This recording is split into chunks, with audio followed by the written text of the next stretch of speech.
तो वही भोजपुरी एक्टर पवन सिंह के खिलाफ स्टार पवन सिंह के ऊपर केस आवेदन में पवन सिंह के साथ प्रियांशु नाम के इस वक्त सोशल मीडिया पे चारों तरफ नेशनल न्यूज पे सिर्फ और सिर्फ पवन सिंह का ही चर्चा चल रहा है। चर्चा होने का वजह एक महिला यूट्यूबर है जिसका नाम बबीता मिश्रा है। उसने पवन सिंह के खिलाफ थाने में एफआईआर दर्ज कराया है। इसके पीछे का वजह सबको पता है, तो बेवजह टाइम वेस्ट करने का मतलब नहीं होता है। लेकिन इस वीडियो में हम लॉजिकली विद प्रूफ देखेंगे क्या सच में पवन सिंह ऐसे कर सकते हैं। तो सबसे पहले इस मैटर की शुरुआत वहां से होती है जब पवन सिंह की पत्नी ज्योति सिंह का एक सोशल मीडिया पे कॉल रिकॉर्डिंग वायरल होता है।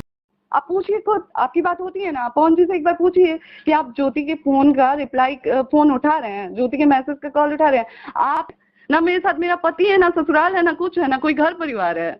इससे बुरा मेरे साथ क्या होगा? आपके पवन जी के पास अभी भी ऑप्शन है अंकल कि वो लाइफ सेट कर सके हैं। आपके पवन जी के परिवार की तरफ से ही हमें पता चला था कि वो जो भी उनका आगे जनवरी में जो भी वो होने वाला है, शादी होने वाला है। तो इसके बाद इस मैटर में सबसे ज्यादा बोलने वाली बबीता मिश्रा थी। इस वजह से पवन सिंह ने बबीता मिश्रा के ऊपर थाने में एफआईआर दर्ज करा दिया लखनऊ में। पवन सिंह ने नहीं कराया, पवन सिंह के किसी टीम मेंबर ने कराया। स्क्रीन के ऊपर फोटो डाल देंगे, बट ये साफ इशारा पवन सिंह की तरफ से ही किया गया था। उसके बाद बबीता मिश्रा को लगा कि नहीं यार, कुछ चीजें कंट्रोल से बाहर जा रही है। इस वजह से बबीता मिश्रा ने सोशल मीडिया पे एक पोस्ट डाला जिसमें बबीता मिश्रा ने लिखा, ज्योति सिंह का साथ देने के जुर्म में 23/9/24 करीब 9:30 बजे रात में पवन सिंह के निर्देश पर उनके टीम के सदस्यों द्वारा मेरी गाड़ी रोककर मुझे डैश डैश करने की कोशिश की गई। एक minute, dash dash just normal लेना उस चीज को, ज्यादा डीप में जाने की जरूरत नहीं है। सब चीज प्रोफेशनली किया जा रहा है, बाकी ज़्यादा बोल नहीं सकते हैं। कम्युनिटी गाइडलाइंस के खिलाफ ये चीज़ें चली जाती है। तो बबीता मिश्रा आगे लिखती है कि क्या सच में साथ देना इतना मुश्किल है? सच का साथ देना, ये इंसान अपने ही जोन में रहती है। उसके बाद क्या हुआ कि बहुत सारे पवन सिंह के फैन को बुरा लगा चीज़ें। उसके बाद पवन सिंह के किसी फैन, अब देखो लाखों करोड़ों फैन है, किसी ने बबीता मिश्रा को व्हाट्सएप किया, बताया कि देख पवन सिंह के खिलाफ ऐसे मत बोल। बाकी उस शख्स ने और भी चीज़ों को लिखा।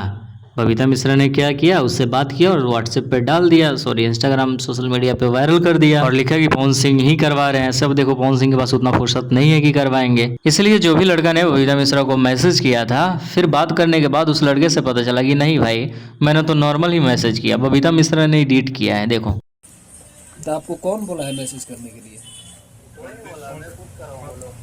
तो आप खुद कर रहे हैं, लेकिन ब्लेम तो जा रहा है कि पवन सिंह मैसेज करा रहा है। आप अपने स्टार को खुद क्यों फंसा रहे हैं? हाँ। तो इस शख्स ने कहा कि मैंने जो पूरा मैसेज किया वो पूरा मैसेज बबीता मिश्रा ने नहीं डाला। तो पवन सिंह के फैन के लिए गुड न्यूज ये है कि जब भी जांच पड़ताल शुरू किया जाए, खैर जांच पड़ताल तो शुरू है, लेकिन सबसे पहले इस शख्स को कॉल किया जाएगा, पूछा जाएगा कि भाई तुम पूरा फुल मैसेज भेजो।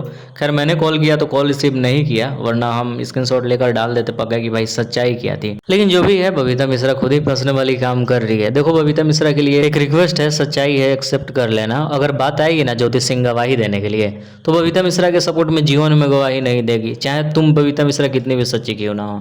वो पक्का पवन सिंह के सपोर्ट में ही गवाही देगी। तो बेमतलब का आप दोनों के बीच में पड़ रही हैं, तो कहीं ना कहीं लॉस अगर होगा तो आपको ही झेलना पड़ेगा। तो बेवजह आप फेमस होने के चक्कर में थोड़ी थोड़ी गलतियां मत कीजिए। बाकी हमारा क्या, पवन सिंह से तो वैसे कोई संबंध है नहीं। अभी मत बोल दिए कि पवन सिंह एक और यूट्यूबर से कुछ करवा रहे हैं। जस्ट मैंने एक नॉर्मल वीडियो बनाया क्योंकि पवन सिंह के बहुत सारे फैंस को टेंशन हो रहा था कि पता नहीं क्या होगा। बस थोड़ी पवन सिंह की बदनामी हो रही है, बाकी क्या ही कुछ हो सकता है।